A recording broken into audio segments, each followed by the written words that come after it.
गुरु वंदना। गुरुदेव, तुम्हारे पाद पद्मों में कोटि कोटि प्रणाम है। अंतर्यामी, तुम्हारे अनंत गुणों का बखान यदि शीशनाग अपने सहस्त्र मुखों से सृष्टि के अंत तक अहर्निश करते रहें तो भी उनका अंत नहीं होगा। तब फिर मैं क्षुद्र प्राणी तुम्हारी विमल वृद्धावली का बखान भला किस प्रकार कर सकता हूँ। फिर भी तुम जाने जाते हो, तुम अगम्य हो, तो भी अधिकारी तुम तक पहुंचते हैं। तुम अनिर्वचनीय हो, तो भी शिष्य प्रशिष्य परस्पर में मिलकर तुम्हारा निर्वचन करते हैं। तुम निर्गुण निराकार हो, फिर भी शिष्यों के प्रेम वश तुम सगुण साकार होकर प्रकट होते हो।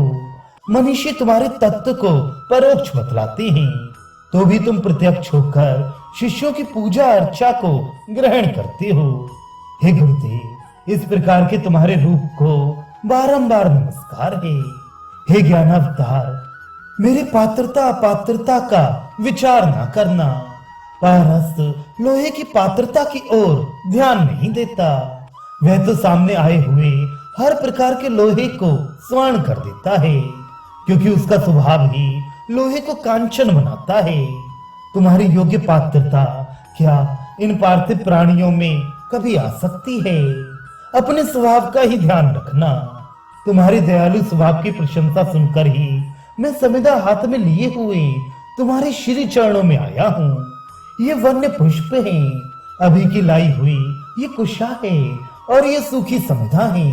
यही मेरे पास उपहार है, और संभवतः यही तुम्हें प्रिय भी होगा। हे निरपेक्ष, मेरी प्रार्थना स्वीकार करो और मुझे अपने चरणों में शरण दो। तुम्हारे पाद पद्मों में मेरा कोटि कोटि प्रणाम है। हे तरुणातीत, मैं तुम्हारी दया का भिखारी हूँ। हम नेत्रहीनों को एकमात्र तुम्हारा ही आश्रय है। अज्ञान तिमिर ने हमारी ज्योत को नष्ट कर दिया है।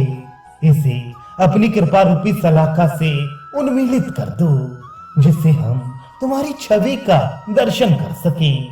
हे मेरे उपास्य देव, तुम्हें छोड़कर संसार में मेरा और कौन ऐसा हितैषी है? तुम ही एकमात्र मेरे आधार हो। हे अनाश्रित के आश्रय, मेरी इस बद्धांजलि को स्वीकार करो। ना तो मैं तैरना ही जानता हूँ, न नाव खेना ही, फिर भी घोर समुद्र में बाहर चला जा रहा हूँ। किधर जा रहा हूँ कुछ पता नहीं। भवंडर सामने से आता हुआ दिख रहा है, उससे कैसे बच सकूंगा कुछ पता नहीं। अब एकमात्र तुम्हारा ही आश्रय है। कर्णधार बनकर मेरी सहायता करोगे तभी काम चल सकेगा। तुम्हारे पधारने के अतिरिक्त निस्तृति का दूसरा मार्ग ही नहीं। चारों ओर से फूटी हुई इस जीर्ण तरणी पर जब तुम्हारे श्री चरण पड़ेंगे, तो ये सजीव होकर निर्दिष्ट पथ की ओर आपसे आप ही चल पड़ेगी। हे घोर संसार रूपी समुद्र के एकमात्र कर्णधार, इस शुष्क जीवन में सरसता लाने वाले गुरुदेव, हम प्रणतों की ओर दृष्टिपात कीजिए। तुम्हारी जगन मोहन मूर्ति का ध्यान करते करते दिन व्यतीत हो जाता है, रात्रि आ जाती है, फिर भी मैं तुम्हारी कृपा से वंचित ही बना रहता हूँ।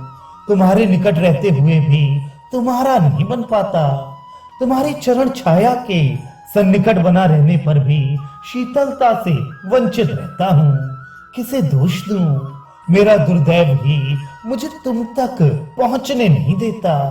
बस इस जीवन में एक ही आशा है, वह दिन कैसा होएगा जब गुरु गहेंगे बाहां, अपना करी बिठाएंगे चरण कमल की छां।